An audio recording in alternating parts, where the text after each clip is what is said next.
사도행전 3장 우리 1절로 우리 10절까지 한 목소리로 읽겠습니다. 다 같이 읽습니다. 제9시 기도 시간에 베드로와 요한이 성전에 올라갈새 나면서 못 걷게 된 이를 사람들이 메고 오니 이는 성전에 들어가는 사람들에게 구걸하기 위하여 날마다 미문이라는 성전문에 두는 자라.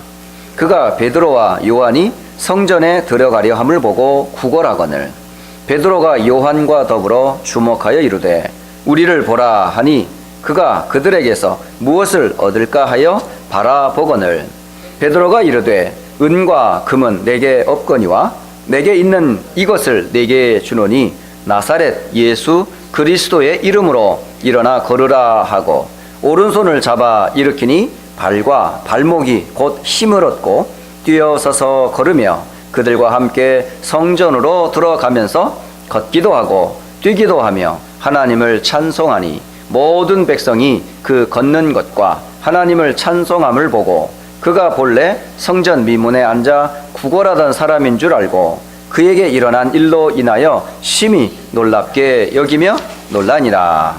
아멘. 오늘 추수감사절이라고 오늘도 기념해서 예배를 드리는데 다시 한번 의미를 다시 한번 새기는 시간이 되었으면 좋겠습니다. 성경에는 추수감사절이라는 말을 쓰지 않고요, 수장절이라 이렇게 표현을 해요. 수장절은 뭐냐면 우리가 수고하여서 이룬 것을 연말에 밭에서 거두어서 저장하는 것을 말해요. 그런데 가만히 생각해 보시면 이 저장을 하기 전에 또 수고했던 이것을 우리가 뭐 노력하면 수확을 얻을 수 있을 것 같이 생각을 하는데 그건 세상 방법이에요.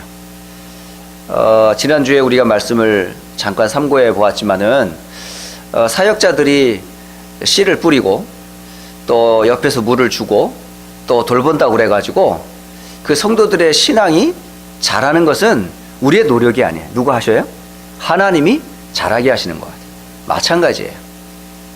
우리가 아무리 밭을 막 잘 가꾸고 씨앗을 최고의 좋은 씨앗을 땅에 밭에 뿌리고 아무리 영양분을 풍성하게 하고 물을 잘 주고 때를 맞춰서 아무리 채소를 가꾸려고 농작물을 가꾸려고 해도 결국은 우리의 수고로 이게 자라는 게 아니고 결국은 그 농작물조차도 누가 키우시는 거예요? 하나님이 축복하지 않으면 순간에 사라져 버립니다. 잘 가꿨던 밭도 순간 갑자기 기온이 떨어지면 다 죽어버리는 거야. 아무리 때가 돼서 이제 햇빛을 잘 받는 가을 추수할 그럴 때가 돼도 갑자기 허리케인이나 태풍이 몰아치면 그 볕단들이 다 쓰러지면서 다 썩어버려요. 결국은 추수하는 것조차도 우리의 수고가 들어간 것 같지만 결국은 하나님이 축복하지 않으면 그거 곡식을 우리가 결코 거둬들일 수가 없어요. 그러면 이 절기를 기념하면서 오늘 여러분이 꼭 알아야 될 서론적으로 세 절기가 있어요. 세 절기. 이스라엘 백성들에게서 잘 알려진 절기인데 오늘 중요한 거는 절기보다 더 중요한 거를 제가 말씀드리려고 하는 거예요. 첫째는 이스라엘 백성들에게 있어서 가장 큰 절기가 바로 뭐냐면 유월절, 패스오버라고 하는 이 절기예요. 잘 아시죠? 이스라엘 백성들이 430년 동안 애굽에 종살이를 하고 오셨어요. 그 종살이를 하는 동안에 이스라엘 사람들에게는 아무 소망이 없었어요. 그런데 하나님의 약속을 따라 하나님이 이스라엘 백성들을 구원해 주실 것을 약속하시고 애굽에서 나올 수 있도록 길을 열어주셨어요. 그게 바로 유월절 어린 양의 피라는 거예요. 피. 그 어린 양의 피를 좌우 문설주에 바르는 날 430년의 저주에서 해방을 받았습니다. 그걸 기념하여 이스라엘은 그 후대들에게 계속 계속 매년마다 지키는 절기, 이걸 이름하여 유월절이라고 그래요. 그래서 이 유월절은 무엇을 의미하냐면 애굽에서 나왔음을 기념하는 절기예요. 예, 꼭 기억하셔야 돼. 애굽에서 나왔다. 요거. 그리고 이어서 이스라엘 백성들이 유월절에서 이제 유월절을 기념하고 이제 나오면서 광야에서 이제 40일 동안 40일 동안 이제 그 정탐꾼을 보내서 뭐 가나안 땅을 정탐하고 막 그런 광야 기간이 40년 기간이 있어요. 뭐 계속 옮겨 다닌 건 아니고요. 일정 기간 머무는 때가 있었거든요. 그때 밭에 이제 씨앗을 뿌려 결국 그 수확하는 것이 있어요. 그런데 그 수확하는 첫 열매를 거두었던 그 절기, 그걸 이름하여 오순절이라고 그래요. 그러니까 이 말씀이 출애굽기 23장에 기록이 되어 있어요.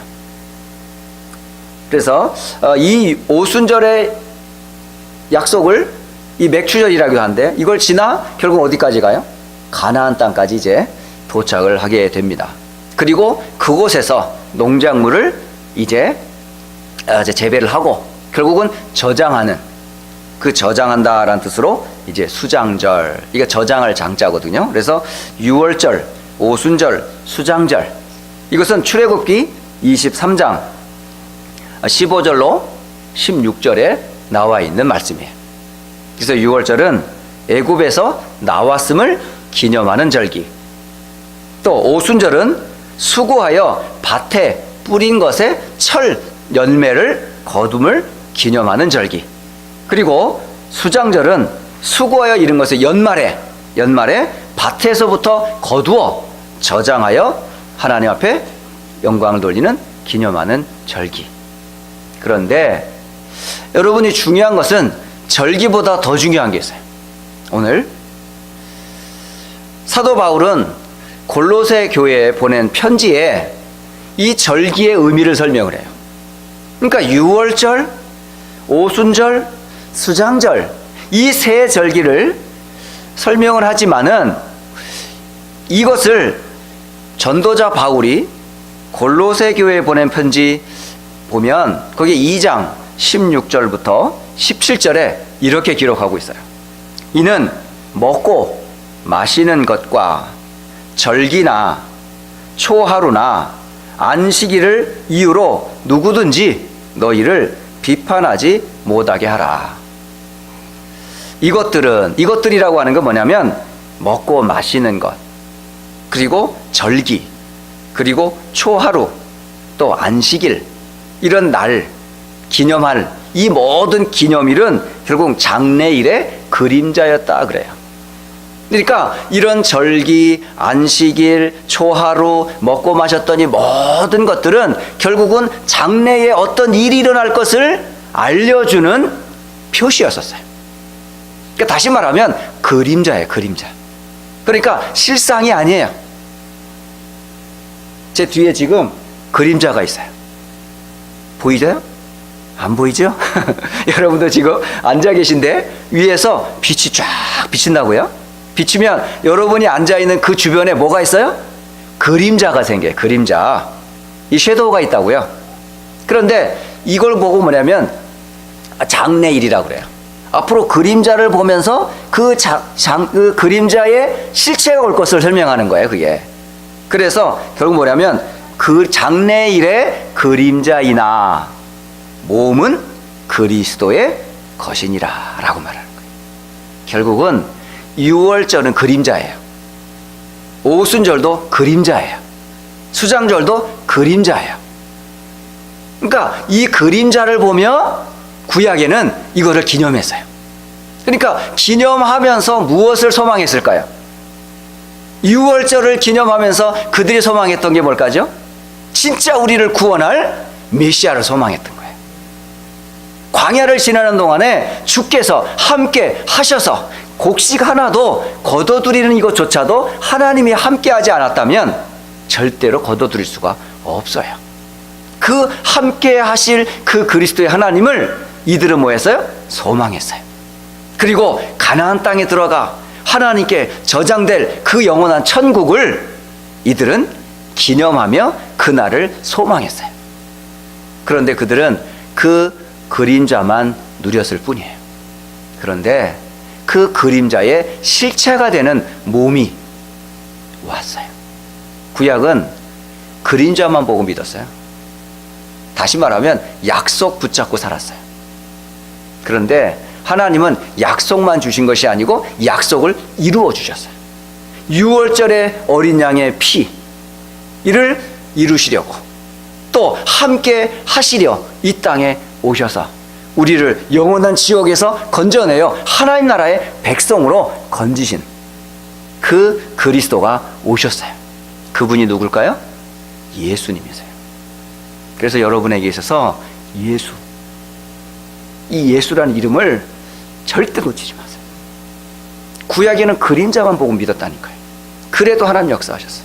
근데 우리는 그림자가 아니고 뭐죠? 그 그림자의 몸이 되는 그리스도를 저와 여러분이 만났어요. 언제 만났어요? 예수님을 믿는 순간. 그게 바로 우리에게 있어서 최고의 축복이고 최대의 응답이에요. 여러분, 절기보다 더 중요한 게 뭐죠?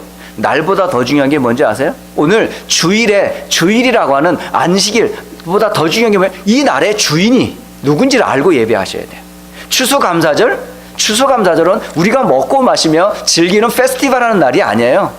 우리를 죄와 저주의 사망에서 건지신 그분을 알고 우리가 먹고 마셔야지. 그리스도도 모르고 먹고 마시고 즐기면 그건 참된 신앙이 아니에요. 먹는 것보다, 즐기는 것보다, 절기보다, 또 안식일보다 더 중요한 건 뭐라고요? 그 그림자의 실체가 되시는 그리스도를 아는 게 중요해요. 오늘 추수감사절은 나를 기념하는 것을 중요하게 보지만 더 중요한 것은 그 날의 주인을 먼저 아는 게 중요해요. 그 날의 절기에 몸이 되시는 그리스도를 아는 게 더 중요합니다. 그래서 이 시간에 이게 알려졌을 때 여러분 오늘 치유가 이게 뭔지 이해가 돼요. 이 비밀이 없이는 치유? 여러분 치유 생각하면 또 뭔 생각하죠? 감기가 나았어요? 이런 걸 치유라고 말합니까? 보통 사람들은 뭐 아파요? 아프면 나은 걸 치유라는데 영적으로 너무 무지한 거예요. 지금 많이 힐링, 뭐 치유, 뭐 이런 단어 많이 쓰잖아요. 근데 진짜요, 그건 치유 아니에요. 그건 임시예요. 오늘 여기서 말하는 치유는 임시적인 치유가 아닙니다. 다시 재발하는 그런 치유 아닙니다. 오늘 이 시간에 이 치유의 비밀을 알면 근본적으로 치유가 돼요. 영원히 치유가 돼요. 절대적으로 다시 재발하지 않습니다. 오늘 이런 치유를 받으셔야 돼요. 근본적인 치유를 받으셔야지. 뭐 근본적인 치유는 안 되고 계속 겉만, 껍데기만 여러분이 나았다고 그래가지고 그게 나은 게 아닙니다. 오늘 이 치유라는 단어 잘 한번 의미를 생각하면서 오늘 이 아침에 세 가지 오늘 치유를 말씀해 드릴 거예요. 이 치유의 메시지를 들으시면서 이따가 물론 우리 유아 세례 또 세례 그리고 입교를 할 이 대상자들한테도 너무 맞는 메시지예요. 참 기가 막힌 거 있죠. 저는 이 추수감사절과 치유 시간표와 그 대상자들이 어쩌면 이렇게 말씀과 딱 맞는지요. 야, 하나님은 말씀으로 일하신다는 게 늘 확인이 돼요. 그 감격이 됩니까, 여러분? 전 그게 감격이 되더라고요. 그리고 우리 입교 대상자들과 또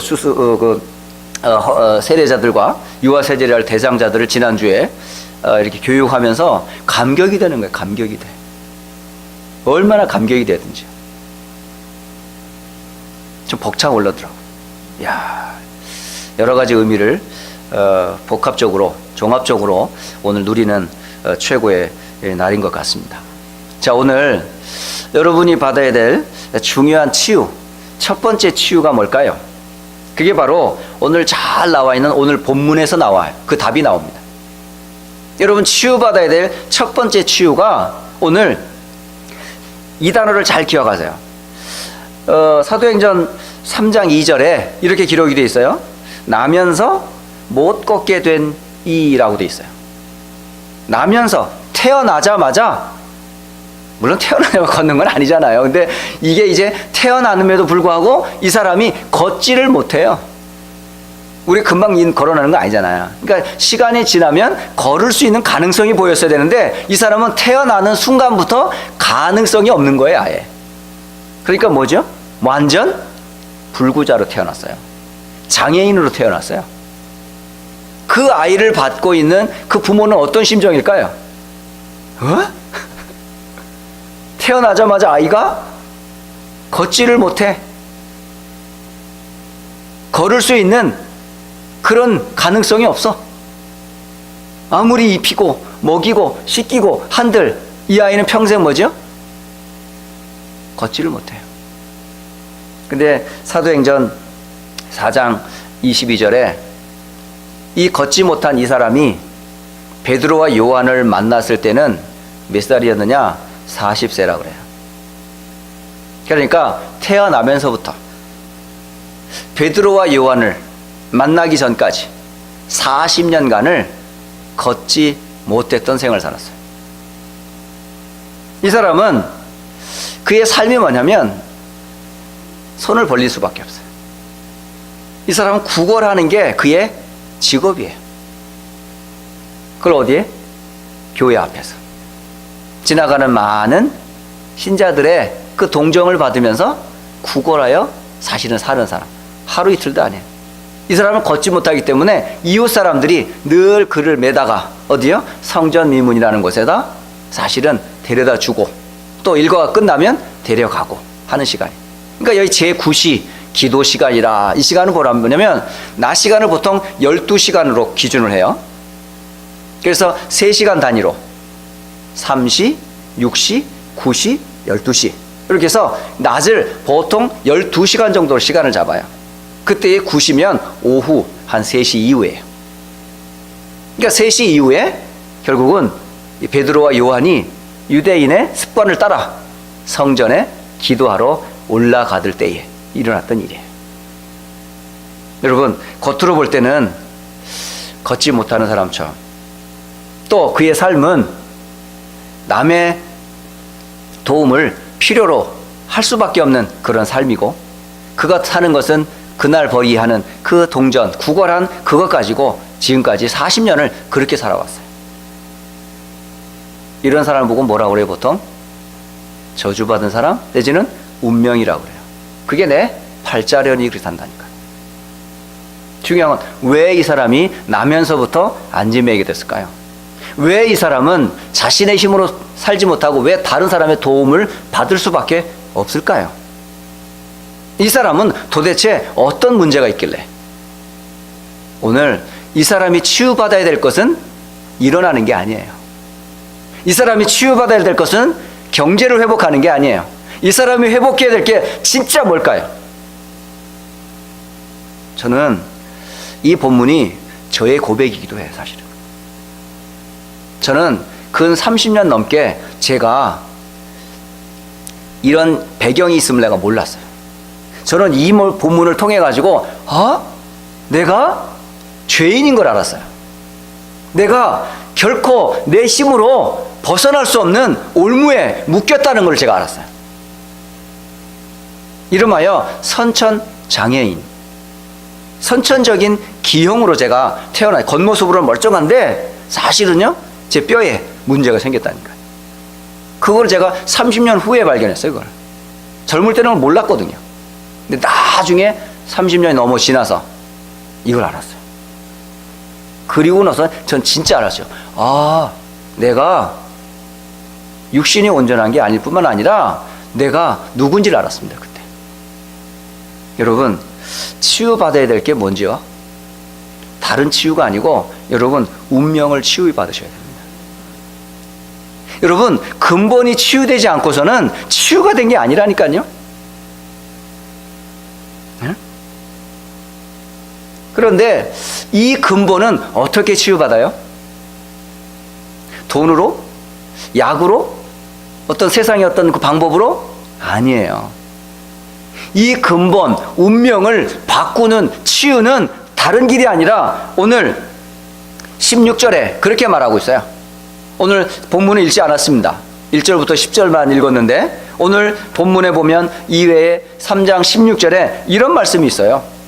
뭐라고 읽되냐면 그 이름을 믿음으로 그 이름이 너희가 보고 아는 이 사람을 성하게 하였나니. 도대체 무슨 이름이에요? 이름, 그 이름. 그 이름이 바로 예수입니다. 예수로 말미암아 난 믿음이 너희 모든 사람 앞에서 이같이 완전히 낫게 하였느니라. 아멘이 안 되죠, 여러분? 왜? 이게 실감이 안 되니까. 성경에 그렇게 돼 있어요. 우리의 운명은, 우리의 어떤 근본 문제는 세상의 어떤 동전이나 의학이나 육신적으로 이게 치유되는 게 아니에요. 오직 하나님의 방법, 나사렛, 예수 그리스도의 이름으로만 나을 수 있어요. 바로 저와 여러분이 예수를 그리스도로 믿는 순간 우리를 붙잡고 있던 영원한 운명, 사단, 지옥, 어둠의 세력에서 완전 해방받는 거예요. 근데 많은 불신자들이나 많은 사람들이 모르고 있는 게 있어요. 영적인 사실, 근본적인 사실, 운명을 잡고 있는 지옥과 사단의 배경을 절대 모르고 있어요. 제가 이 복음을 알고 나서 아마 제가 조선대학교를 아마 갔던 것 같아요. 한참 전 얘기인데요. 그 한참 때 막 이렇게 순회를 하면서 대학 캠퍼스를 순회하실 적이 있었거든요.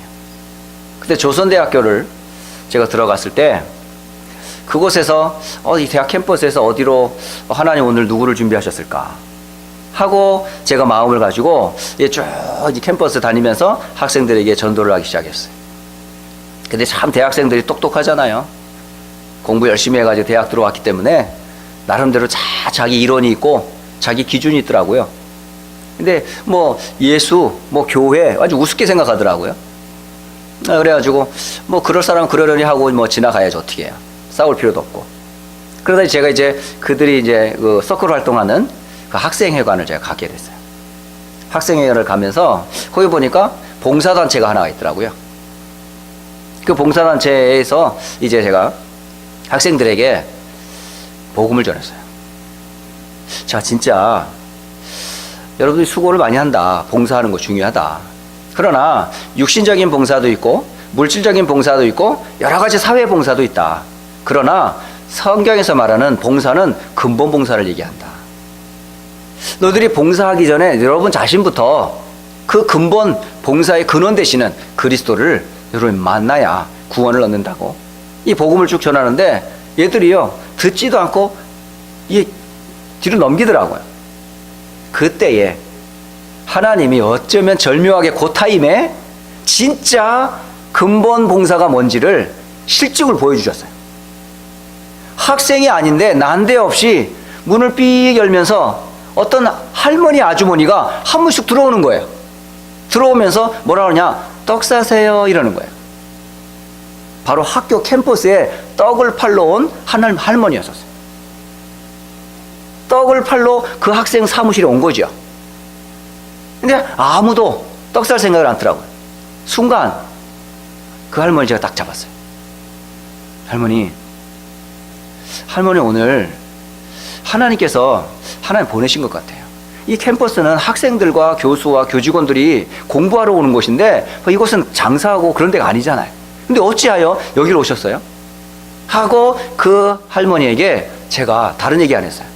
할머니가 지금 이 시간, 지금까지 살아왔던 과거에서 지금 이 시간 빠져나오는 구원의 길이 있다면서, 제가 운명을 잡고 있고 죄의 배경이 되고 사단과 저주에서 해방되는 길이 있습니다. 그 길이 바로 예수입니다. 그 예수님은 그리스도가 되셔서 할머니를 구원하기를 원하십니다. 예수님을 믿는 순간 할머니는 하나님 딸이 됩니다. 하고 복음을 전했어요. 그런데 웬일이죠? 이 할머니가 떡바구니를 내놓더니 그냥 딱 마음의 문을 열고 예수님을 영접하는 거예요. 그걸 옆에 있는 대학생들이 본 거 있죠. 저는 거기서 확신했어요. 아, 참된 봉사가 뭐죠? 동전을 나눠주는 거? 안진뱅이를 일으켜서 이 사람을 아침 정원으로 옮기는 것?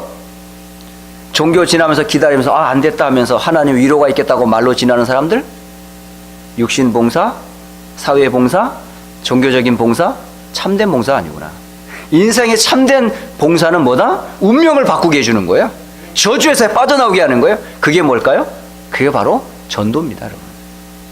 그리스도의 복음을 말하는 거예요. 그것을 통해 이 나면서 걷지 못했던 이 사람은 예수 그리스도의 이름으로 일어나 걸으라 하는 그 이름으로 이 사람이요 예수로 말미암아 난 믿음이라고 그랬어요. 그러니까 예수님을 그리스도라구나 라는 것을 믿는 순간 이 사람에게 운명이 바뀌니까 뭐가요? 나면서 걷지 못했던 이 병이 확 치유가 되는 거죠. 그러니까 이 병은 무슨 병이에요? 이거는 바로 운명에서 시작됐던 바로 근본적인 질병이었던 거예요. 그 순간 이 사람 일어나 신기한 거예요. 본인도 40년 만에 처음 걸어보니까 걸어보고 뛰어보고 그러니 이게 기적이 일어났잖아요. 그래서 같이 성전에 들어가서 많은 사람들에게 사실은 증인으로 서게 되지요. 여러분, 오늘 우리가 치유받아야 될 첫 번째 치유가 뭔지 아시죠? 바로 근본 치유입니다. 바로 운명, 영원한 문제를 우리는 치유받아야 됩니다. 그 치유에 대한 감사, 그 고백을 여러분이 꼭 다시 한번 회복하시고 하나님 앞에 감사하는 추수감사절 되시기를 주의 이름으로 축복합니다. 자, 또 하나, 두 번째 치유가 일어났어요. 그 어떤 치유가 일어나면 바로 사마리아에서 일어난 치유예요. 여러분, 이 사마리아라는 단어가 결코 쉬운 단어가 아닙니다. 여러분, 사마리아라고 하는 곳은 바로 그 이스라엘의 수도가 사마리아거든요. 그러니까 솔로몬 이후 이스라엘이 두 나라로 갈라져요. 갈라져서 남쪽은 유다, 그래서 그 유다의 수도가 바로 예루살렘, 북쪽은 이스라엘, 그래서 그 북쪽의 수도가 바로 사마리아예요.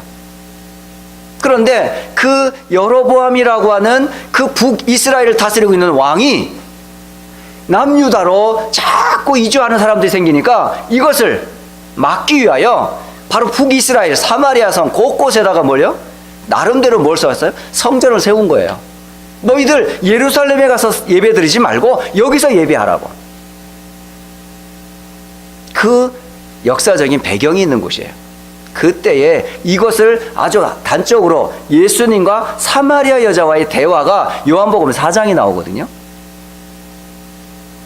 그래서 예수님이 사마리아 여자와 대화하면서 하는 말 중에 요한복음에 보면 그 내용이 잘 나와요. 요한복음 4장 22절에 이렇게 말씀하시거든요. 너희는 알지 못하는 것을 예배하고 이렇게 돼 있어요. 그러니까 이들은 예배합니다. 제사도 지냅니다. 그들은 나름대로 하나님도 부릅니다. 그런데 알지 못하는 걸 예배하고 있어요. 나름대로 자기는 위로를 받고 예배 속에서 은혜를 받는 것 같은데 이게요, 알지 못하는 예배, 모르고 드리는 예배. 많은 분들이 그렇게 예배드린다니까요. 예배하면서 모르고 앉아 있어요. 이게요, 얼마나 큰 속임수인지 몰라요.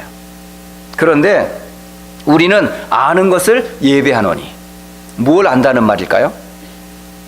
알아야 할 것을 꼭 알아야 되는데 알지 못하고 예배하고 있어요. 그게 다른 것이 아니고 이는 구원이 유대인에게서 남이라. 바로 구원의 비밀을 알고 드리는 예배와 구원의 비밀을 모르고 드리는 예배가 있다니까요. 그러니까 그리스도를 알지 못하고 드리는 예배, 이걸 보고 종교라고 말합니다. 바로 사마리아 성은 이토록 오랫동안 잘못된 우상, 복음 문화가 틀린 문화, 이게. 근데 그것을 사람들이 몰라요. 오래전부터 뿌리내려지고 이게 지금 문화화되어 지역을 장악하고 있는 이스라엘과 사마리아 성 사람들은 그거를 어떻게 해요? 그냥 절로, 그게 예배인 줄 알고 예배하고 있어요. 그곳에 예수님만 들어간 게 아니었었어요. 나중에 바로 초대교회, 바로 성도 중에 빌립 집사님이 사마리아 성을 들어갑니다. 사마리아 성에서 무엇을 전하시는 줄 아십니까? 바로 이 사마리아 성의 고질적이고 오래된 아주 뿌리 깊은 이 모든 우상과 틀린 문화를 완전히 바꿔버리게 되는데, 그게 다른 것이 아니고요. 사도행전 8장 6절에 보면 바로 그렇게 말하고 있어요. 오늘 성경을 잠깐 좀 확인해 보겠습니다. 빌립이 사마리아 성에 들어가서 8장 6절에 무리가 빌립의 말도 듣고 행하는 표적도 보고 한 마음으로 그가 하는 말을 따르더라. 여기 지금 말하고 있어요. 빌립이 무엇을 말했을까요? 무엇을 행했을까요? 무엇을 이들에게 전했을까요? 다른 것이 아니라 8장 12절에 보면 빌립이 증거한 내용이 나옵니다. 바로 빌립이 12절에, 8장 12절에 빌립이 하나님의 나라와 및 예수 그리스도의 이름에 관하여 전도함을 그들이 믿고 남녀가 다 세례를 받았다, 이렇게 되어 있습니다.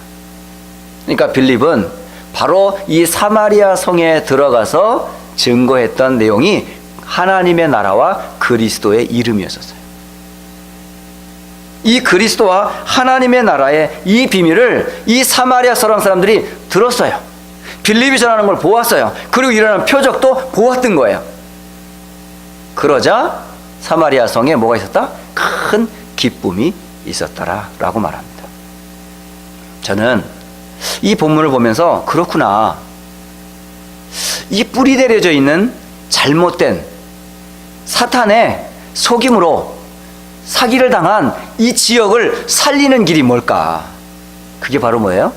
그리스도와 하나님 나라의 정확한 복음을 전하는 거예요. 그리고 거기에 지금 길들여져 있는 이 사람들을 치유하는 길이 뭘까?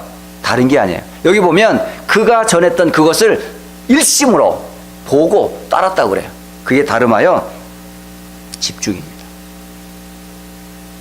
우리의 깊이 뿌리 내려져 있는 것들을 치유받는 길은 하나밖에 없어요. 그리스도의 복음의 말씀을 집중해서 보고 듣고 여러분이 묵상할 때에 모든 이것들이 치유가 되는 거예요. 사실은요, 우리에게도 알고 보면요, 이런 게 많이 있어요. 복음 알기 이전에 여러분 알게 모르게 가지고 있는 뭐죠? 습관들이 있어요. 아주 고질적인 나쁜 습관들. 응? 그리고 가정과 가문을 통해서 뿌리 내려져 있는 문화들, 그리고 더 나아가서 사회와 지역에 전통화되어 있어서 아주 바꿀 수 없는 시스템이 되어 있는 악습들이 있어요. 이런 것들이 사마리아 성에는 아예 딱 자리를 잡고 있어요. 그리고 더 놀라운 것은 바로 사도행전 8장 9절로 10절에는 거기에는 뭐냐면요, 마술사가 있어요. 시몬이라고 하는 마술사가 뭐 하고 있어요? 많은 낮은 사람으로부터 높은 사람에 이르기까지 그 마술사 시몬이 행하는 그 기적과 표적을 보면서 뭐라고 얘기하는 줄 아세요? 하나님의 능력이다, 이렇게 말해요. 완전히 속는 거죠. 이 정도로 이 사마리아 성은 혼란스러운 곳이에요. 무조건 기적이면 다 하나님 능력입니까? 그게 귀신의 역사로 나타나는 증거임에도 불구하고 사람들은 뭐 능력만 나타나면 하나님의 능력이 나타났다? 그 지역에 지금 사단이 완전히 사마리아 성을 장악하고 있는 모습을 볼 수가 있어요. 이걸 보면서 지역에 역사하는 흑암, 잘못 오해되고 지금 잘못 뿌리 내려져 있는 이 거짓 사탄의 모든 쓴 뿌리들을 어떻게 치유받습니까? 방법 하나밖에 없어요. 빌립이 전했던 그리스도와 하나님의 나라의 이 말씀을 듣고 일심으로 전심으로 지속적으로 뭐예요? 여기서 집중할 때 치유가 일어나는 거예요. 그러니까 여러분, 지금 나름대로 지금 가지고 있는 악습, 구습들 있잖아요. 그거 치유받는 길은 간단해요. 첫째는 그리스도 예수 이름으로 구원을 받으셔야 되고, 두 번째는 그리스도 예수의 이름으로 구원받았다면 이제는 뭐하죠? 복음의 말씀으로 집중하는 거야. 그래서 나만의 무슨 시간을 가져라? 집중 시간을 갖는 거예요. 그게 바로 기도 시간이에요. 그게 정시기도든지 묵상이든지 예배든지 집중하는 겁니다. 집중할 때 뭐가 온다고요? 치유가 일어난다니까. 바로 우리가 치유받아야 될 두 번째, 바로 이거예요. 뿌리 내려진 잘못된 악습들, 체질들, 습관들, 이걸 바꾸는 길은 하나밖에 없습니다. 복음의 말씀으로 각인 뿌리 체질되어지는 거예요. 자, 세 번째, 치유에 대한 메시지가 또 나와요. 지금 근본 치유, 그리고 어떤 잘못된 이 뿌리 내려진 이 악습들을, 시스템을 바꾸는 치유뿐만 아니라 세 번째로는요, 한 지역을 완전히 살려요. 그게 바로 세 번째에 나와 있는 에베소 지역에 바로 치유 운동이 일어납니다. 세 번째는 바울이 에베소에 들어갔어요. 에베소에 들어가 보니 그 들어가기 전에 사람들을 만납니다. 오늘 에베소 지역을 복음화하기 위해서는 반드시 이 과정이 통과가 돼야 돼요. 그 에베소 지역에 들어가 보니 거기에 믿는 사람이 있는 거예요. 이 믿는 사람들이 한 12명 정도 되었더라, 그렇게 되어 있어요. 그때에 사도 바울은 그 제자들을 만났을 때 그들에게 이런 질문을 합니다. 너희가 믿을 때에 성령을 받았느냐? 이렇게 물어요. 그런데 이 제자들은 뭐라고 대답을 하냐면, 우리는 요한의 세례밖에 모릅니다. 요한의 세례만 받았을 뿐입니다. 이렇게 말해요. 그때에 사도 바울이 세례 요한이 받은 물 세례가 아니라 예수의 이름으로 임하실 성령의 비밀을 말해요. 그리고 예수의 복음을 이들에게 전합니다. 그러니까 지금까지는 들었던 것이었는데 이제는 그 들었던 그 실체인 그리스도를 이들이 들어버렸어요. 그리고 그리스도를 고백하고 신앙 고백할 때에 어떤 일이 벌어진 줄 아세요? 성령께서 역사해버렸어요. 바로 이겁니다.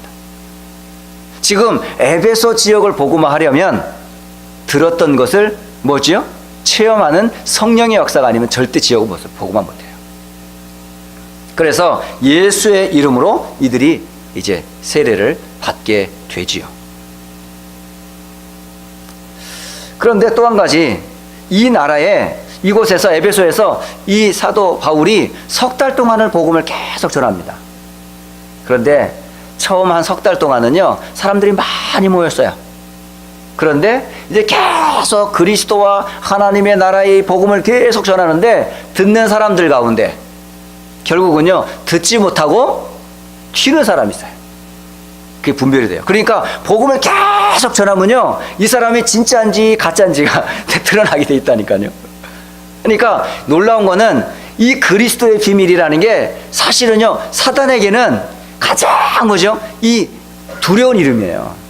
그러니까 여러분이 계속 다락방이든지 어떤 말씀 운동을 계속 해보세요. 가서 딴 말 하지 말고 그리스도만 계속 말해보세요. 그러면요, 이 사람이 진짜 그리스도에 대한 구원과 감격 때문에 감사한 사람인지 나중에 이제 막 듣기 싫어가지고 발악할 때가 온다니까. 그 기간이 한 3개월 동안, 이걸 날마다 했다고 그래요. 사도 바울이 한 날마다 석 달을 했으니까 90일을요 계속 그냥 그 에베소 지역에 그리스도를 선포했던 거예요.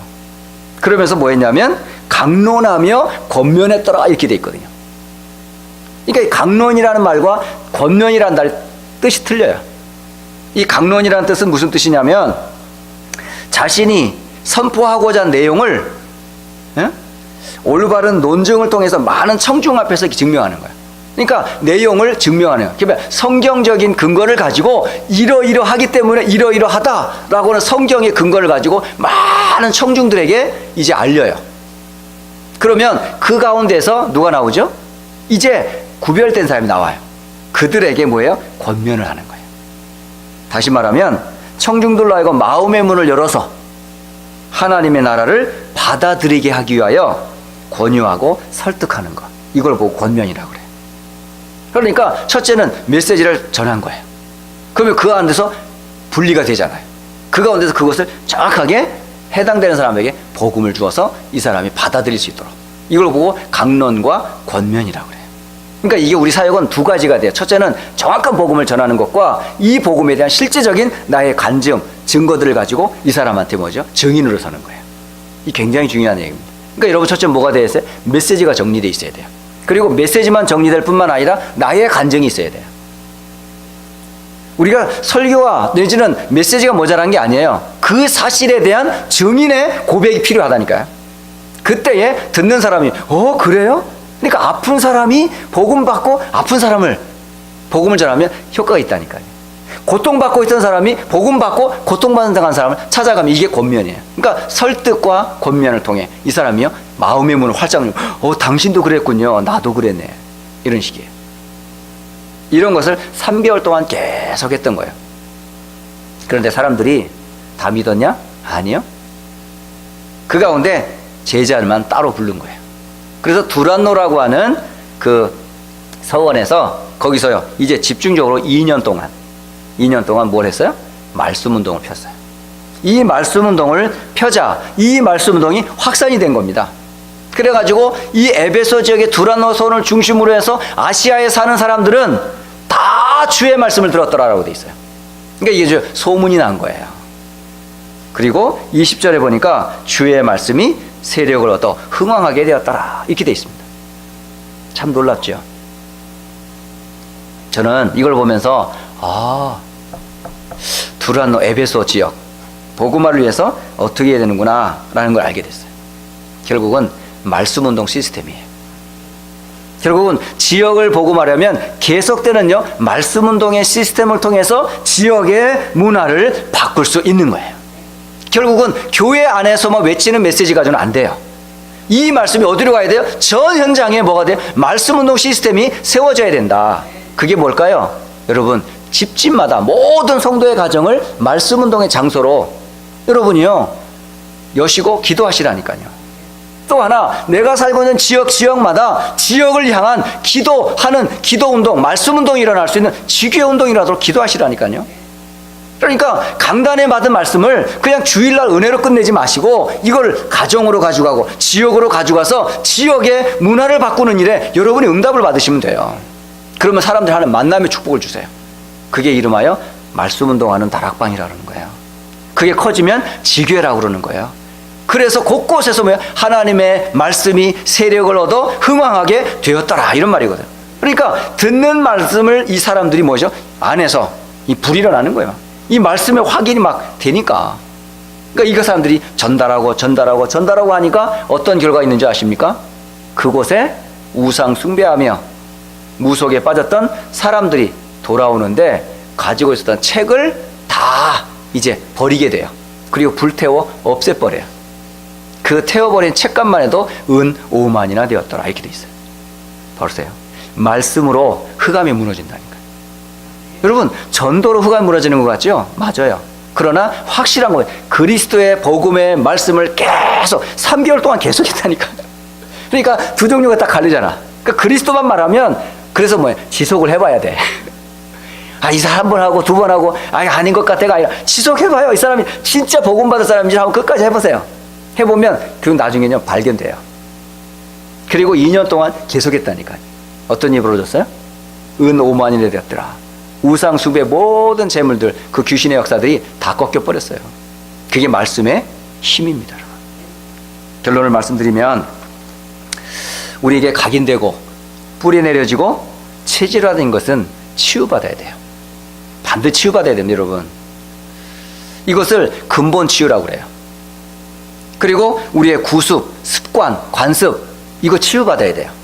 그리고 더 나가서 이 지역을 장악하고 있는 문화 있잖아요. 우상 문화 이거 치유받아야 돼요. 네. 그러면 어떻게 치유받습니까? 오늘 세 가지를 오늘 말씀을 주신 것을 결론으로 붙잡겠습니다. 첫째는 그리스도에 관한 참된 믿음으로 각인되어야 돼요. 다른 걸로 각인되어간 치유 안 된다니까요.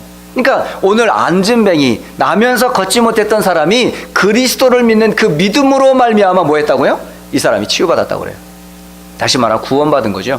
그러니까 첫째 치유는 뭐냐면 그리스도에 대한 참된 믿음. 요것으로 근본 문제는 해결됩니다.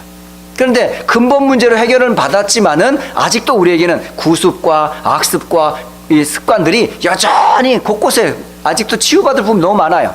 그럼 어떻게 해요? 이거는 치유받는 길은 다른 게 아니고요. 각인된 이 복음의 말씀으로 계속 집중하는 거예요. 그래서 집중의 시간이 필요한 거예요. 그래서 나만의 집중 시간을 만들라는 거예요. 나의 기도 시간, 나의 정시 시간, 나의 말씀 묵상하는 시간을 만들라는 거예요. 그래서 집중의 시간을 가질 때 뭐가 된다? 치유가 일어난다니까. 그러니까 결국은 우리가 치유되는 건 말씀으로 치유돼요. 복음의 말씀이 부딪히면 그게 나의 것이 돼요.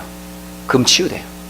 거기서 나오는 게 뭐죠? 감사가 나오니까. 그러니까 오늘 추수감사절은 세 가지 감사는 구원의 감사, 또 뿌리가 내려졌던 이거에 대한 치유에 대한 감사, 더 나아가요 지역의 문화를 바꾸는 참된 문화에 대한 치유로 사실은 감사가 날 수밖에 없어요. 세 번째는 뭐냐면 문화, 우상 문화를 바꾸는 길은 다른 게 아닙니다, 여러분. 지속적인 말씀 운동 시스템입니다. 바로 두란노에서 제자들을 뽑아내고 석 달 동안을 강론하며 견면하고 그리고 2년간을 그리스도의 말씀을 계속했더니 이게 뭐죠? 시스템이거든요. 그랬더니 은 5만이나 되었던 우상들이 완전히 꺾이는 거죠. 그래서 중요한 것은 이 세 가지예요. 그리스도를 믿는 믿음, 말씀에 집중하는 시간, 그리고 지속적인 시스템. 이 세 가지가 바로 치유의 메시지입니다. 여러분, 오늘 이 받은 말씀 가지고 여러분 일심하시고 전심하시고 지속하세요. 그러면 때가 되면 하나님께서 뭐 하시죠? 반드시 말씀의 열매를 맺을 때를 주십니다. 특히 이번 한 주간은 교회적인 기도 제목일 뿐만 아니라 매년 추수감사절 때가 되면, 물론 미국에서는 여러 가지 축제와 행사들이 많이 있습니다. 하지만 전도자들에게 있어서 최고의 축제는 RCA거든요. 이 RCA를 통해 가지고 지금 말씀이 선포되는 자리에, 그 자리에 하나님께서 세우신 전도자들과 또 렘넌트들과 많은 목회자들과 중직자들이 하나 돼서 정말 그리스도의 근본에 대한 말씀을 받고 또 집중의 말씀을 받고 시스템적인 말씀을 받는 시간이에요. 그래서 이 말씀을 통해서 2017년을 마무리하고 2018년에 이 미주 렘넌트 운동의 언약을 딱 잡고 또 참여하는 분들이나 또 기도하시는 분들이 함께 언약 잡고 응답받도록 함께 기도해 주시길 바랍니다. 기도하고 마치겠습니다. 하나님